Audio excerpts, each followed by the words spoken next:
नमस्कार, मी किशोरी. मी आज बनवणार आहे भेंडी. इथं भेंडी बनवण्यासाठी मी पावशेर भेंडी घेतलेली आहे आणि फोडणीसाठी लसूण आणि कोथिंबीर घेतलेले आहे.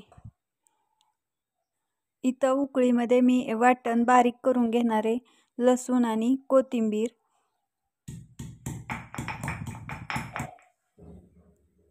थोडंसं मीठ टाकणार आहे, म्हणजे लवकर वाटण बारीक होतं. इथं आपलं छान असं वाटण तयार झालेलं आहे. हे वाटण मी ताटामध्ये काढून घेणार आहे.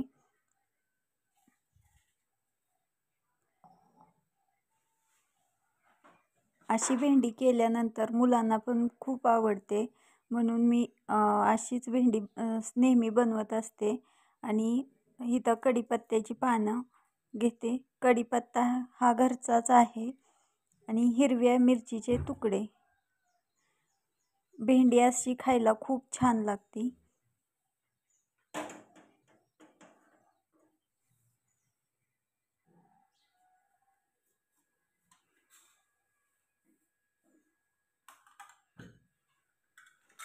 कढई गरम होऊन द्यायची.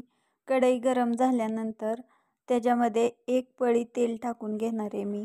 तेल गरम झाल्यानंतर त्याच्यामध्ये थोडी मोहरी टाकून बघितली, तेल तापलेलं आहे. मग मी इथं फोडणीसाठी मोहरी टाकली, जिरं टाकलं. जिरं पण छान मस्त फुललेलं आहे. आता कढीपत्ता आणि मिरची टाकून घेणार आहे. छान तडतडले आणि चांगली फोडणी बसली की मग भेंडीला चव पण लागते. लसूण आणि कोथिंबीरीचं वाटण जे तयार केलं ते पण टाकून घेतलं. छान असं मिक्स करून घेणार आहे. चांगली फोडणी तळून दिली ना, भेंडीला चव पण छान लागते.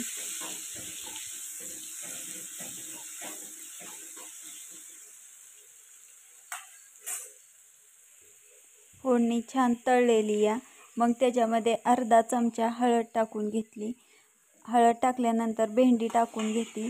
भेंडी हलवायची, जास्त वेळा मिक्स करायची, म्हणजे का नाही हलवायची, करपून द्यायची नाही.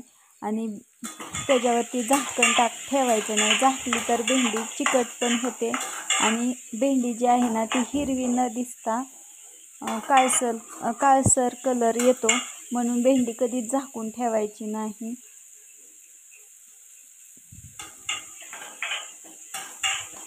तर चांगली तेलात परतून घ्यायची. आणि इथं आपली छान अशी भेंडी तयार झालेली आहे.